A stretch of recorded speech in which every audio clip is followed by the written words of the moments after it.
good evening, good morning, depending on your time zone. This is a quick broadcast. I want you to join wherever you might be watching us. Kindly hit the like buttons, subscribe if you haven't done so, and of course, share this video as this moment promises to be an interesting one, honestly, as we make several revelations. Very interesting moment with Yes, as I said, this is going to be a very interesting moment with Chigozendebo. I welcome you once again in today's episode of interactions and political discourse. The topical issues today it borders on why Simon Ekpa. Why is Musa the defense minister or chief of defense staff always hammering on Simon Ekpa? Simon Ekpa rendition, Simon Ekpa kidnap, arrest, Simon Ekpa becoming a menace. Simon Ekpa is far away Finland, and we have internal crisis. We have issues that are not dealt with. We have terrorism, terror living within our suburb. We have terrorists, those who unleash mayhem, those who have disrupted the economic and social life of Nigerians, living within the entrenched localities, not even far from the seat of power. Why always making a case with Simon Ekpa, which you already know is in the faraway land, and we have people who have terrorized the Nigerian states, even very close to Abuja. There are several attempts to kidnap persons or people within the suburbs of Abuja, and even in Kaduna, that has the highest military formations, have been attacked on several occasions, leaving scores of even the military personnel, high-ranking military personnel dead. But these people are not the targets of Musa. What exactly is happening? What exactly are they telling us? Is Simon Ekpa responsible for the killings in the north, the killings and the attacks of the rail in Kaduna highway, the kidnap that is going on, the ransom and adoption of people or children or students across the northern region? Or are those people considered to be less threat to the existence of humanity? I think the chief of defense staff should have tinkered how to resolve and nip the crisis within your locality before talking about somebody that is several millions of kilometers away from you. Why you have people who are unleashing mayhem on the citizens, people who are causing unrest, people who have disrupted the entire economic activities within the northern hemisphere, not even least to say, of course, that have affected the entire country. We have the ravaging militias who call themselves Fulani herdsmen or bandits hiding under cover of herdsmen, unleashing mayhem on the entire populace. But yet, now the question is, why is the focus shifted? Why is it that the military or the defense headquarters are not prioritizing the life of every citizen within the Nigerian states? Injustice anywhere, terror anywhere is terror against humanity. So why this shifted attention, blaming Simon Ekpa for all the woes that have befallen the Nigerian states. Even in the southern region or southeastern region, the governor of Imo State, Hope Uzodinma, once admitted that those people unleashing mayhem in the states are state actors, are his political rivals, opponents, who, of course, want to destabilize his government. He once admitted that these are not IPOBs. Yes, there was an attack or attempt on his life. He said that these people are not IPOBs. Then, that these are people who are not happy, of course, seeing him preside over the Home of Affairs in Imo State. So they want to attack or disrupt or make his government ungovernable. Apart from that, we've had several, of course, people who took advantage of that to unleash mayhem on the masses or to take advantage of their own people, robbing them, kidnapping them for ransom, and of course, some who indulge in organ trafficking, using the opportunity to unleash mayhem on all as sundry. Because in a state of lawlessness, it is a crime to be law abiding. Those people who think they have advantage over others are using it against the masses.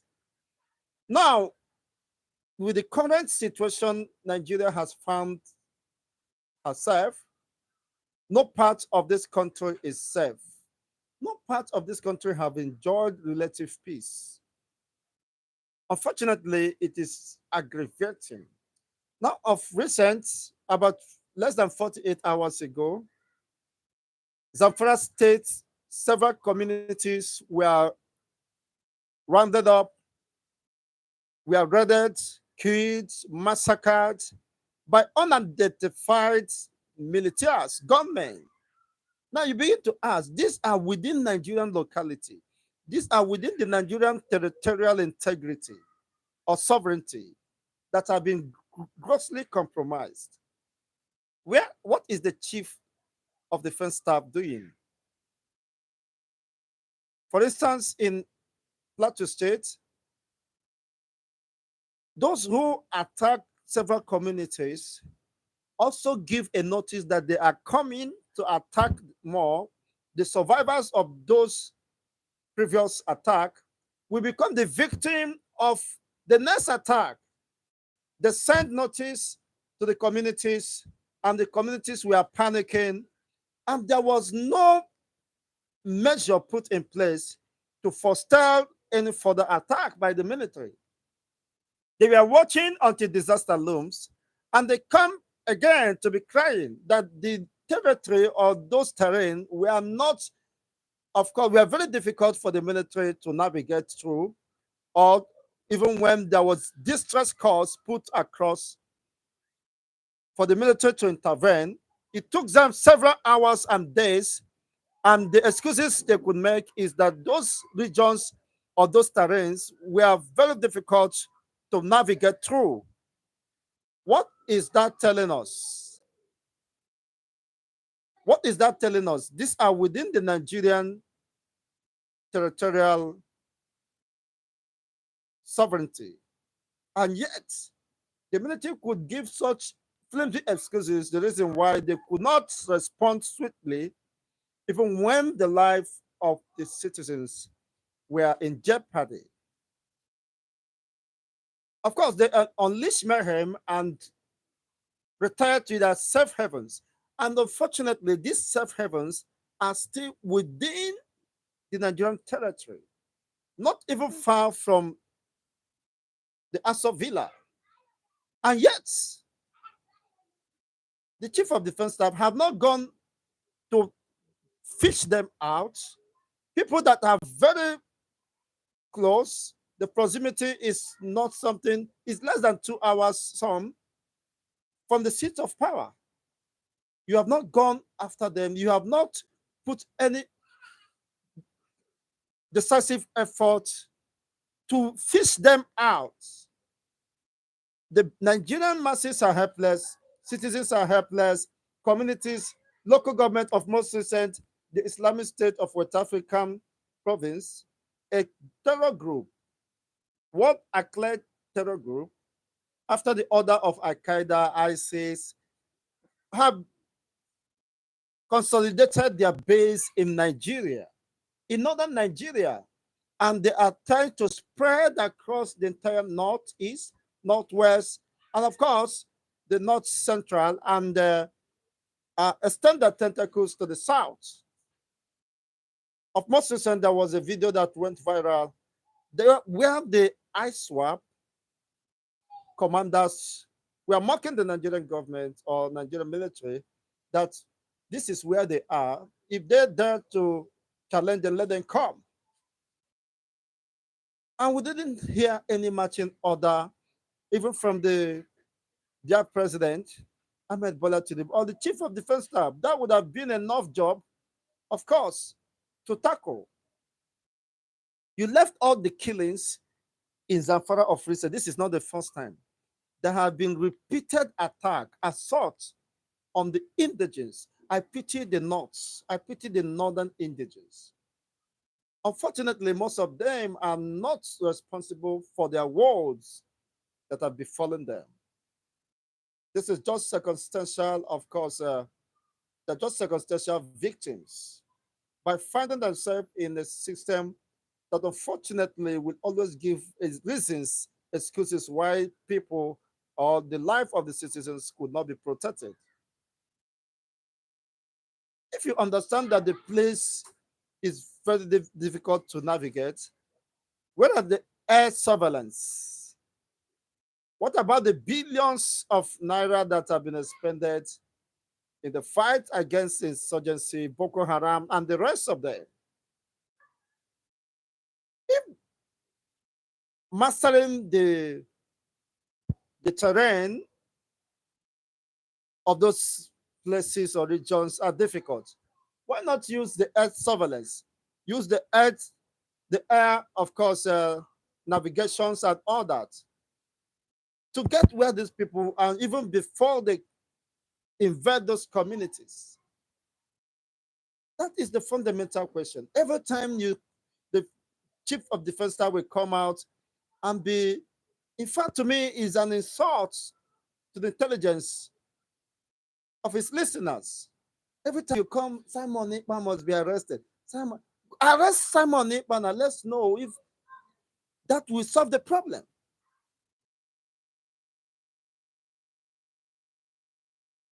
Is Simon Ekpa responsible for the economic mishaps bedeviling the Nigerian state? I am not the spokesperson of Simon Ekpa. I may not, of course, totally agree with his approach or whatever system he's deploying in pursuance of what he believes and his fundamental right and that of his people, self-determination. But if you say that Mazis Nnamdi Kano is bad, who deployed diplomatic means, engagements to get what he is demanding, to get the attention of Nigerian government and the world at large, which of course Nigeria is part of the signatory of the UN Charter on Human Rights and Fundamental Rights of the People, which recognizes self-defense, self-determination of the people. You can't understand this now. It's quite unfortunate and very disturbing. Where are we going from here? Where is the sincerity? Where is the commitment? Where is that justice? I'm not against bringing or arresting Simon, but that is not my case. I said Simon Ekpa is enough to defend himself. But my interest or concern lies on this continual quest, shifted attention, trying to distract the masses every time. Why is the military failing in the fight against insurgency across the entire north. Let's see, okay, you are winning a particular region. Let's see, you have mastered the north and you have restored peace and tranquility. People have resumed their normal life. The IDPs has been returned to their, of course, their homes and all that. Nigerians would have clapped, would have given you kudos that, okay, you are doing your best. You left all those flashpoints, you left all those destruction that is going on in the north. Every time you run to the social media or to press briefing, calling about Simon Ekpa should be then arrested. Diplomatic means. I listened to the one of the Senate at the plenary. Abaribe said that he has consulted the Finland representative and that of the world's United Nations representative in Nigeria about the matters of Simon Ekpa. The response he got is that it is only government versus government that can resolve that. And Simon Ekpa has the right, as a Finnish citizen, to express himself. Now, if that is the case, it means even the diplomatic approach, of course, will hit the rock. It's a dead end. So why calling for diplomatic, the Nigerian government should renew the diplomatic engagement to bring Simon Ekpa? Is Simon Ekpa the problem? Why chasing after shadow? I have thought by now the Nigerian government would have borrowed a leave or, for benefit of doubt, release Simon Mazi Nnamdi Kanu. As Simon Ekpa confesses that he is loyal to Mazi Nnamdi Kanu. Now release Simon Mazi Nnamdi Kanu. Let's see the loyalty on the part of Simon Ekpa. Whether he will drop his style of agitation. Release Nnamdi Kanu. You said no. Nnamdi Kanu is not violence. Nnamdi Kanu discourages violence even before his extraordinary rendition. He said no. We can get that by diplomatic engagement and creating awareness and, of course, telling our own stories by ourselves so that the world can see what is happening. He said, with the instrumentality of truth, I will fight and destroy Nigeria. That is what he said. He never said with weapon or AK-47 or Obunigwe or bomb shelling. He said, I will destroy them in their own court with truth. He stood by truth. His defense is truth. He has not shifted from that. But unfortunately, what they don't know that once you make peaceful resolution impossible, you cannot make violent resolution inevitable. That is just the truth. And it doesn't take too much sense to understand this. It doesn't take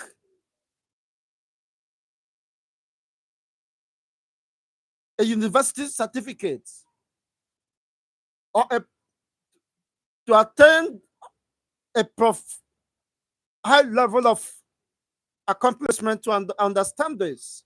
Very simple. And Nnamdi Kanu went further to say,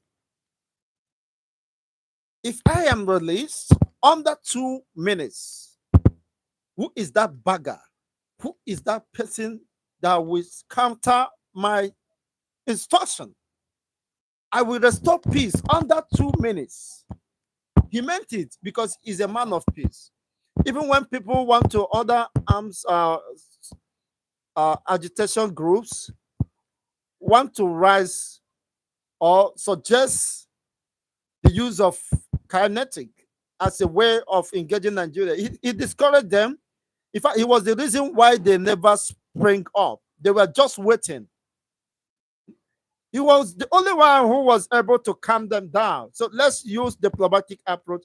Let's use diplomatic engagement, and of course, the rule of law to get what we are pursuing. But unfortunately, he was ganged up. They ganged up against him, and unfortunately, that was the greatest mistake they ever made. Arresting an innocent man, a man who is peaceful, a man who believes in the common good of all, not just being selfish.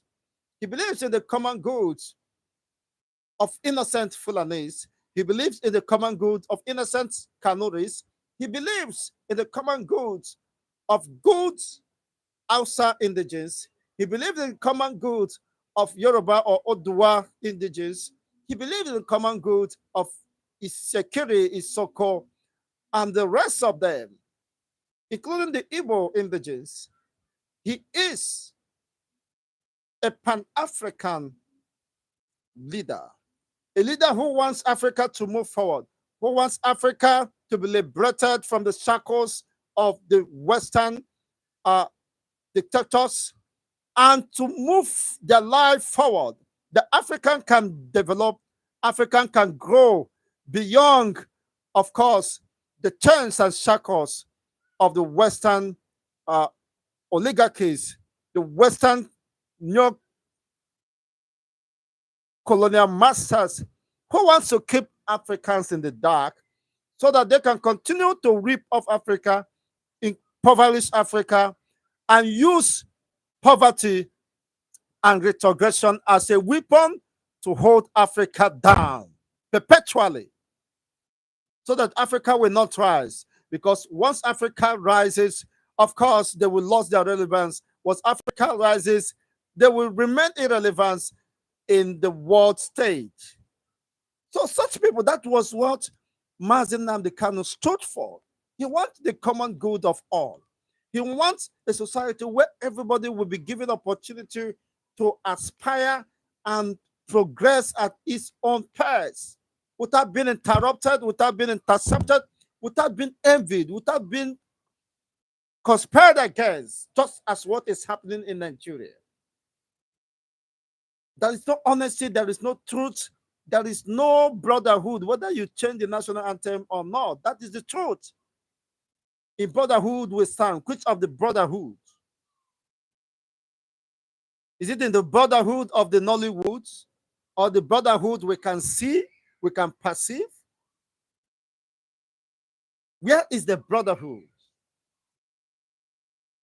No, where is that brotherhood we stand? Which of the brotherhood? The recent concluded presidential elections suggested otherwise, where people are being intimidated. You're marking democracy. There was a time in this country where, regardless of your tribe, ethnicity, religion, people were in unison. People voted unanimously in support of their candidate. They were not interrupted. They were not intercepted. They were not intimidated. They were not harassed or coerced to do so. During MKO Abiola, because of the convictions, because of his public perceptions, people understood that he is coming to better the lot of the masses. But he was not given the opportunity to do so because of those Western powers. Of course, they knew that if MKO Abiola emerges as the president of Nigeria, he will cut off their tail. He will cut off their shoulder. He will cut off, he will trim their feathers. He will disengage them from ripping off the Nigerian populace and use the natural resources of Nigeria for the common good of all. That's why even my mother voted for him during those days. I heard his jingles, campaign jingles in radios, programs. MKO, Abiola Make, MKO this, MKO soap, MKO. Where are those MKOs? Which of the politicians can replicate the impact MKO made? I'm not saying MKO is a good man. Of course, what you don't need is not a good man. We don't need a saint to transform the society. We need someone who has the empathy of the masses. We need somebody who has the sincerity. We need someone who has the commitment, of course, to humanity and the development of the entire human race, to navigate the way forward without being biased, without being, of course, sentimental or driven by his personal interests. But that is not where I'm going today. But 30 years thereafter, Nigeria has not been better. 30 years down the line, Nigeria has become worse. In fact, if there is any word better than worse, you could use it to qualify or describe the state of the country. People are hungry. The rate of begging, when you see people hungry, begging, you know that this is not faking. They are in the state of desperation. They are in the state of giving up. And the people you want to beg, where did they have? Unfortunately, everybody is just patching. Farmers can't go to farm again. Cattle destroys what humans should use to survive. And you have security operatives who are seeing all these things. But paying lip service to them, or okay, those people doesn't matter. They can destroy humans, they can destroy human crops, it doesn't concern them because of their ethnic alignment and whatever. No, how do we move forward to this? Bring back Simon Ekpa and crucify him. Imagine that the Kanu have said, release me and I will restore peace, because people can trust me. People believes in my sincerity and honesty. People believe me because they have been tested and tried. I have the passion for their welfare, for their common good. You said no. But when you said no, other agitators, group of agitators who believe that the only way to get it, what they believe and stands for, is by kinetic means.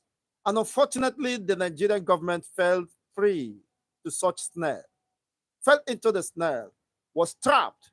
They thought they have succeeded, silencing the voice of the press, silencing the voice of those who have been shouting and calling for equity, fairness, collective coexistence, which is defined by honesty, justice, fairness, and equity for all. He said, no, I will intimidate you. Who are you? You are a conquered territory.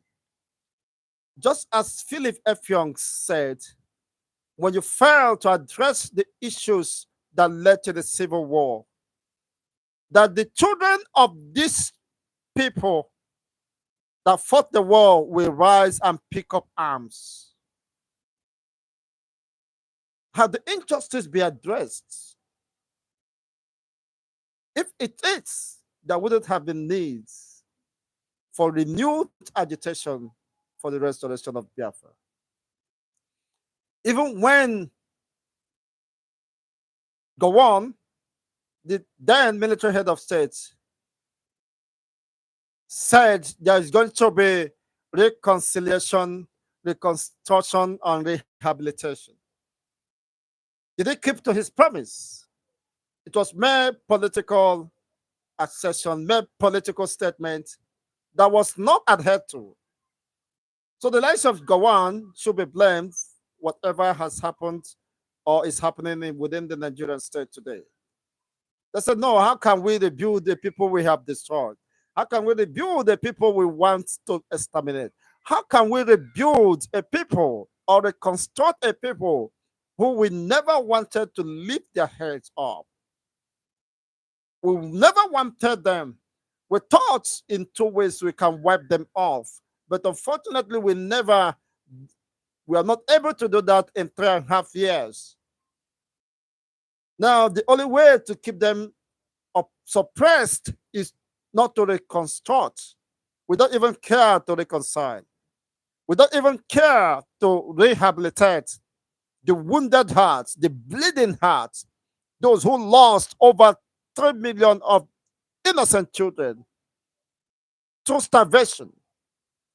The pain is still there. The pain has not been healed. The pain is still fresh. So, whatever acts of injustice, imbalance that is being portrayed by the Nigerian government or any political elite within the Nigerian government, remind them of the past pains that have not been healed. The sores are there. You can't deny them. And you think when the children of the slain soldiers, the children of those who fought the war 50 years thereafter, they grew, they understands the pain, they were told the stories of the agony they went through, the kwashoko, the starvation they survived, of course, the brutality of the part of the Nigerian military, the exploitations of our mothers and daughters. They said, okay, it is time. We have been exposed. We understand how societies have been run. We have traveled wide and far. We understand the fundamental rights of the people, of course.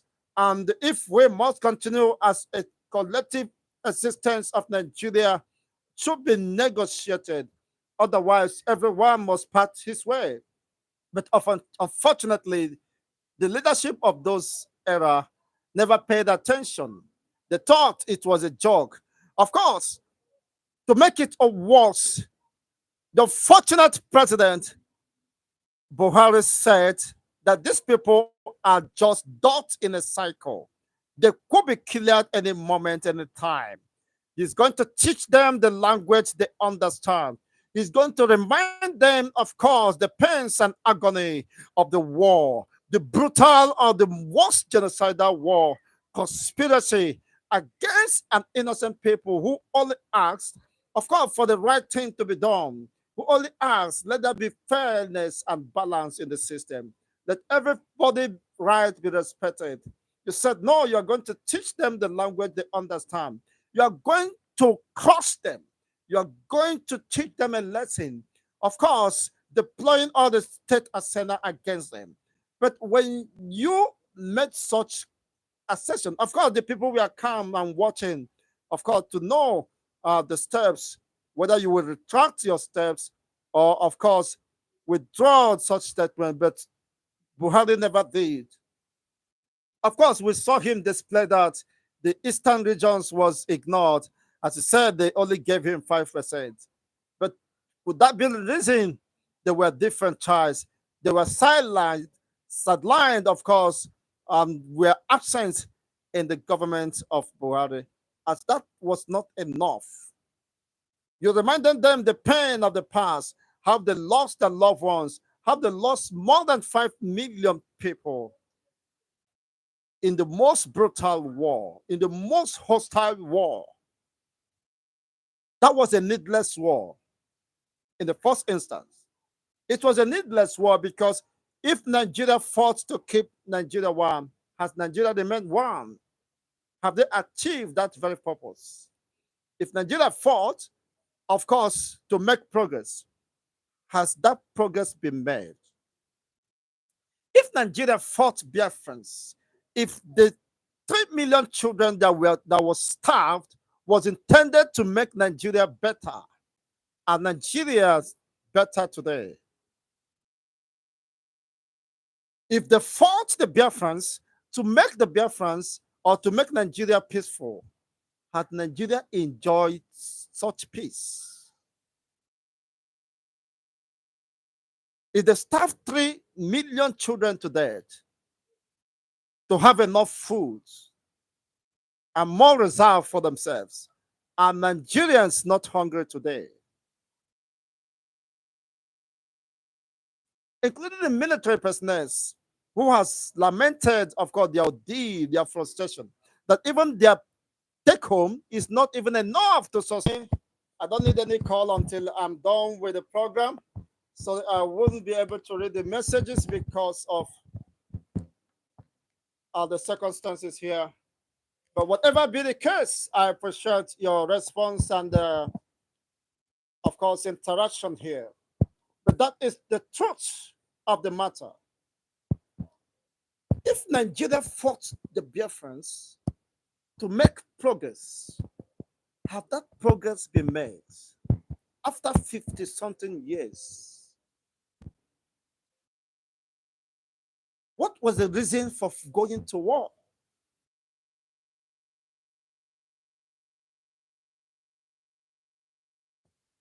It's a lost war, as far as I'm concerned, by my opinion, and from the investigations and research I've made, and from what I'm seeing. Sorry, that is the truth. Nigeria has not been better. If you fought war to promote peace, to keep Nigeria one, to defend the territorial integrity of the Nigerian state or the sovereignty of the Nigeria, has that been achieved today? We have more than 2,000 porous borders where, of course, militias, terrorists, infiltrates, flood the entire Nigerian state.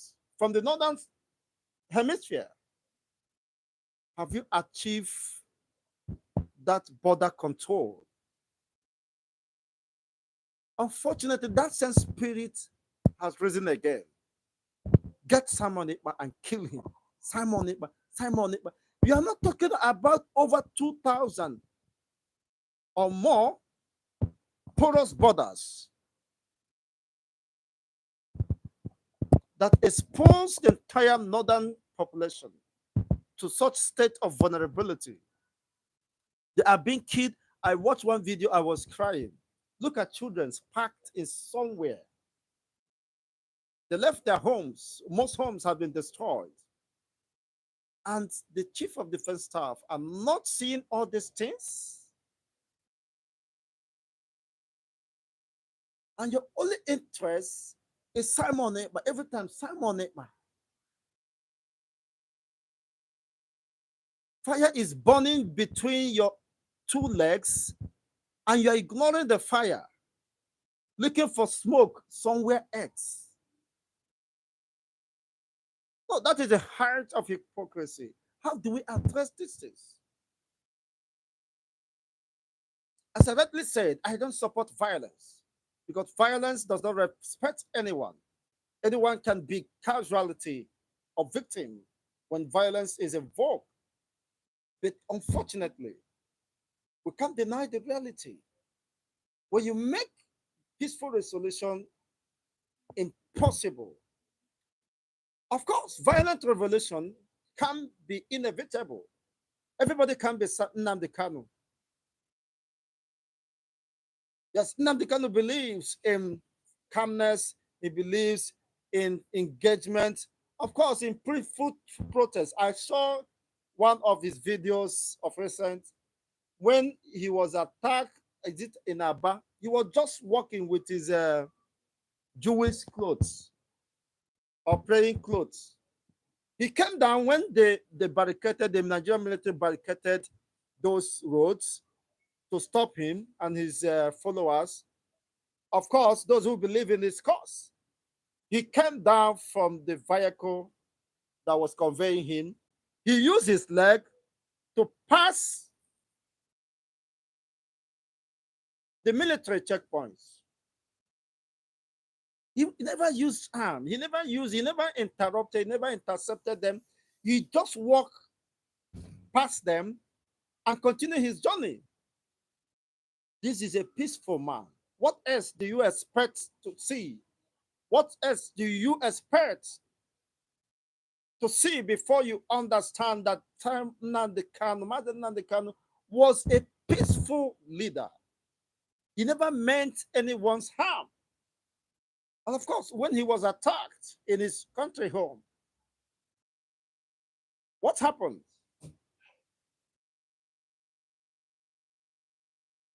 He was forced to leave his house. He said he was not going to leave.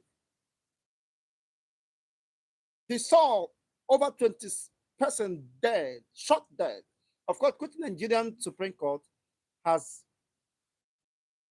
ruled or interpreted the position that he never jumped bail.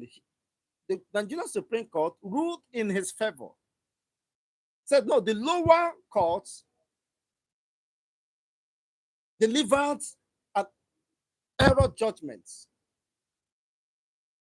that he never jumped bail. It was an attempt on his life that led him to flee for his life. He was even forced to leave. If the Supreme Court can make such admittance, such submission to clear every doubt, why is Nigerian government still holding him? Possibly they may be happy with the distortion that is going down the eastern region. There may be some vested interests who are ripping off, who are making money from the security vote and other money that may be allocated to those regions and be pocketing it. Let there be, as my people will rightly said, Aladema Wurundinze. So they want the eastern region to be restive, ungovernable, so that they continue to rip off the commonwealth and the treasures of the people. Aladema Wurundinze. Ndinze Arurala. Those evil, wicked leaders who call themselves elders. Ndị na-anọ n'ụlọ ewu ma ọ bụ atọrọ amara ọmara, atọrọ ofeke ofere ga n'ọhịa. That is just it. So the chief of defense staff should be able to address, sit down and think and advise his principal rightly and be able to tell the truth. In fact, what, as I exactly said, I'm not Simon Ekpa's spokesperson. Simon Ekpa is well qualified, well exposed, of course, to defend himself. He doesn't need the likes of Chigozendi, but to defend him. I am here, of course, to analyze, to interact, and of course, to engage all and sundry on what is happening and the need to rethink. You can't continue today, you can't win the war.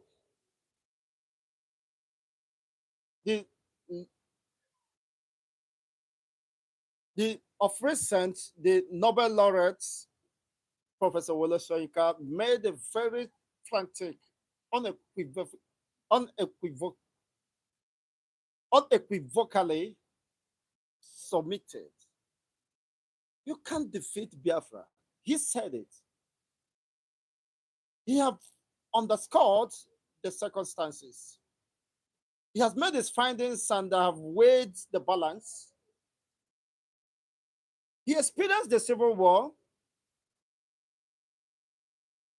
He understood the predicament. What exactly was the problem? At a point, he was against Nigeria during the civil war. After he understood what transpired and what led to the civil war. In fact, he supported the Biafrans, as I was told, after making inquiry or investigation, what led to the civil war. He, of course, blamed the Nigerian government during those days, of which that attracted some, of course, a rift and punishment or whatever you may call it.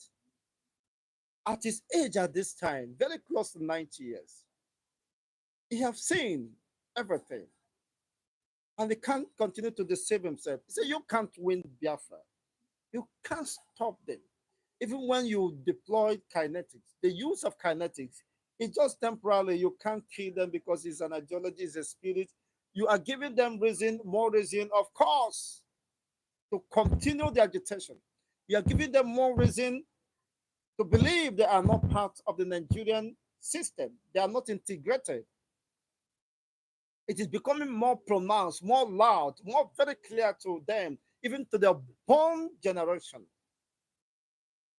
that they are not safe, they are not secure, they are not integrated within the Nigerian system. And you think you can win them? Well, the reality is staring at us. Unfortunately, we have not seen the worst. Because the more you force them to take up arms, the more they prepare for the worst. That is the truth. If you deny the truth, well, of course, you continue to live in your own self denial, but that is the truth. If you fail to realize it now, it might be very too late, and yet you can't win the war. If Ole Soyinka, who is exposed, who is read, a learned fellow, an accomplished scholar, will sit down and tell you this war cannot be won. And it's needless holding Mazen Namdekano. It's needless holding him because what he's fighting for is his right as enshrined in the United Nations Charter of People's Rights to self-determination. And unfortunately, he was set aside, incarcerated, tortured, brutalized, and renditioned. But today, unfortunately, other armed groups have taken up the lead. So, okay, if you means to buy guns, we can sell all our properties. We can stop all our investments to procure arms. Let it be gun for gun, fire to fire. And of course, people are dying on both sides. And you can't win the war. Immediately, of course, they took up arms. I said to a friend, if these people are forced to take up arms, any day, any year, any time, they are forced to take up arms. Because people who are just lifting up placards, demonstrating, having rallies, and you begin to kill them, you think you can continue to kill them. Any day they take up arms, you will face your fellow man now. You face them. You make them more brutal. You make them more ruthless. Unfortunately, of course, the rest is history. Where do we go from here? Is it not time to retract?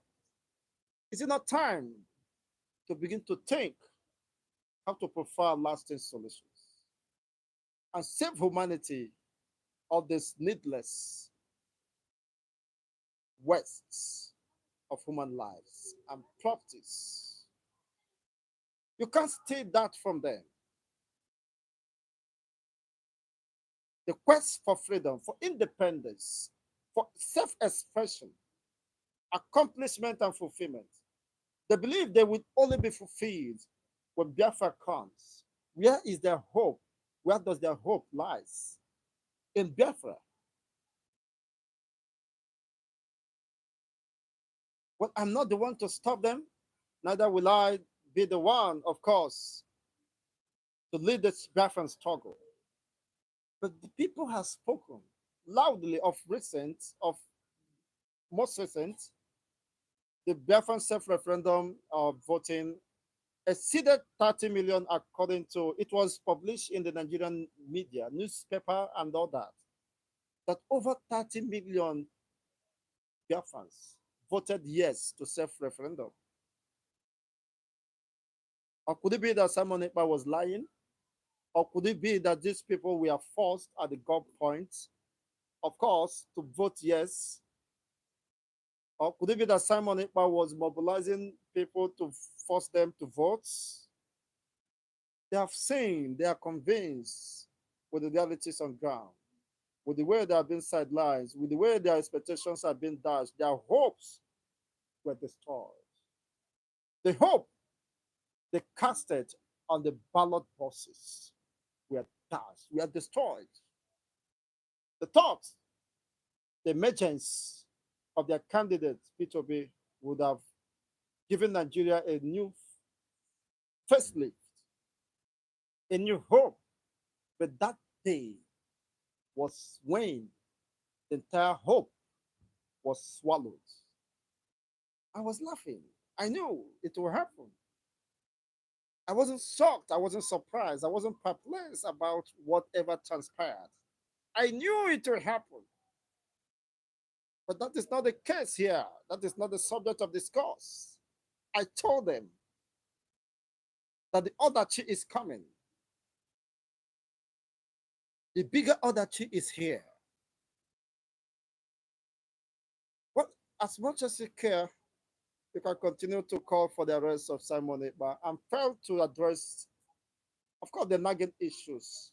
The reason why the agitation has been sustained, the reason why people have been killed, the reason why people fled, of course, fled their homes, their ancestral homes, and to end up in IDPs where they are not catered for, where you see children in the most despicable environments and conditions.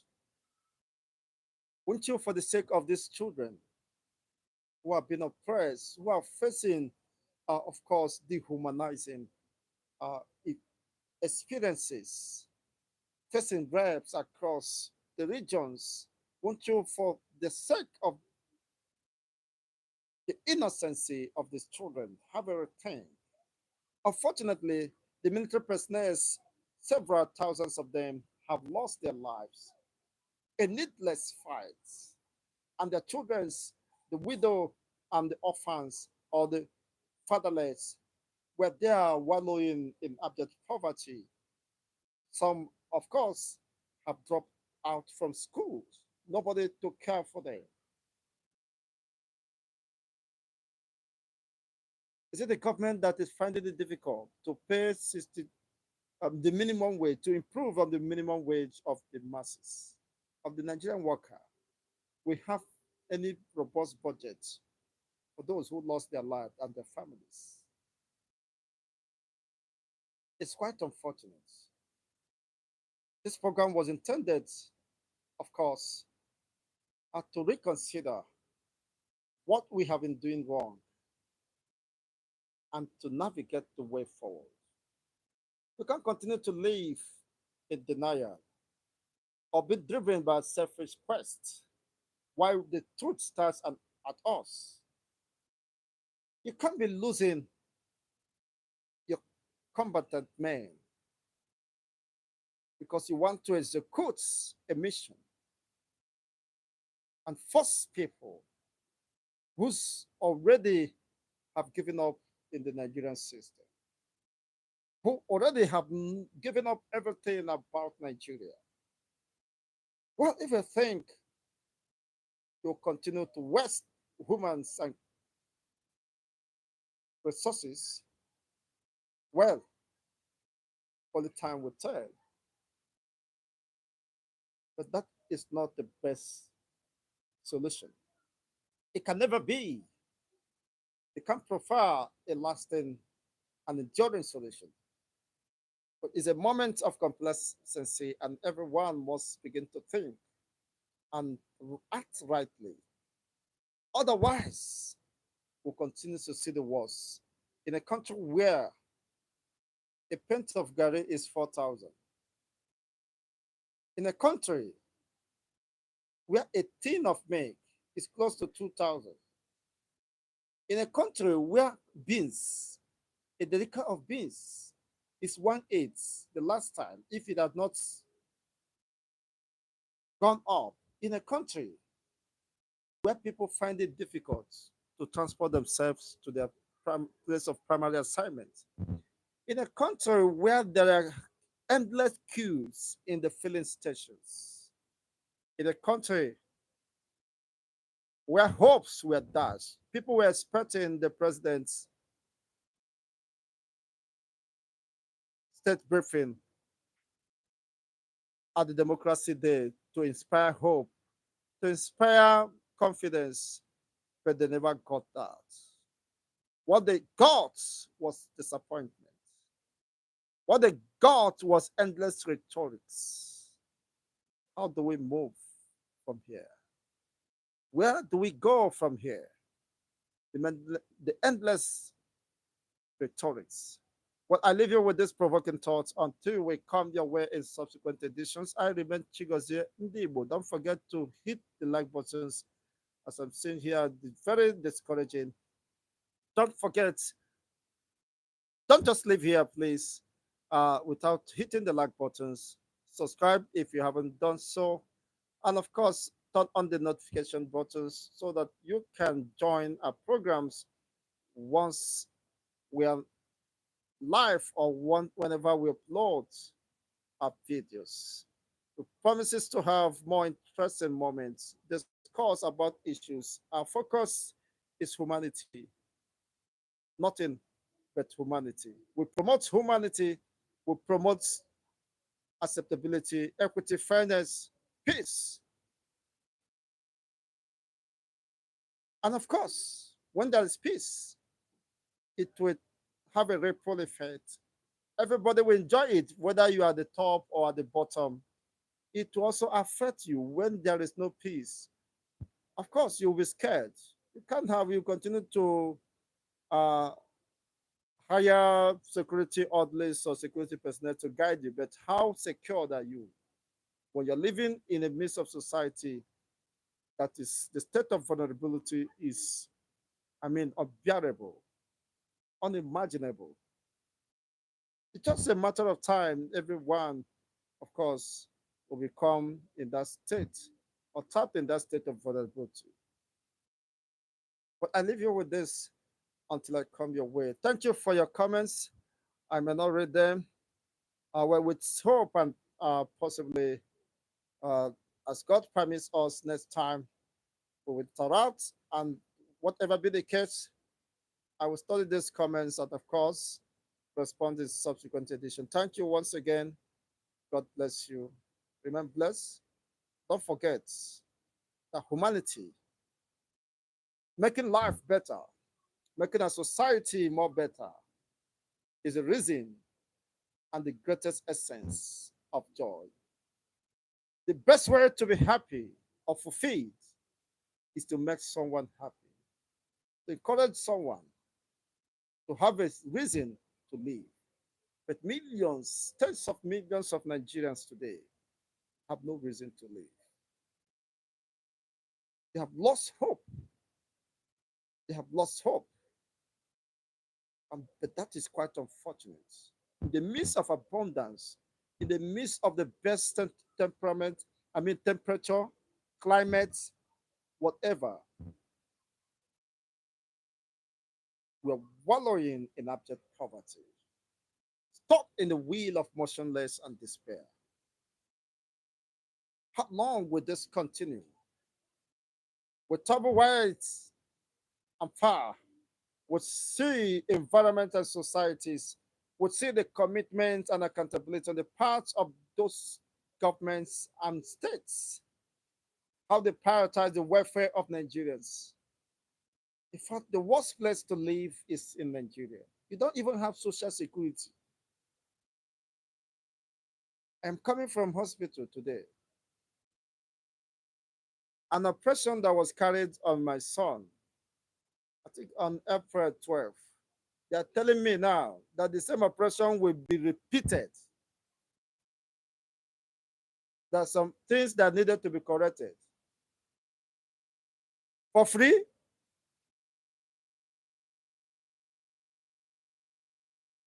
What kind of society we found ourselves? No social security, no health security, nothing. You are just on your own. No wonder that Pastor Sam Adeyemi said, whenever he wants to return or think of coming back to Nigeria, he will have a nightmare. Is now understood. Why won't he have a nightmare? when his life will be bordered, of course, balked by people asking for arms and all that because of the state of the fear of the nation. You don't have money, of course, you are dead. God for us all, everybody to himself. If you're dull, let the devil takes you. It doesn't care, it doesn't matter. Is that a society we can't be proud to identify with? Anytime he think or contemplate of coming to Nigeria, he will have a nightmare where they are pursuing him. These are psychological states because of the trauma, because of the emotional upheaval, of course, that have been compiled over decades. Those things are playing out.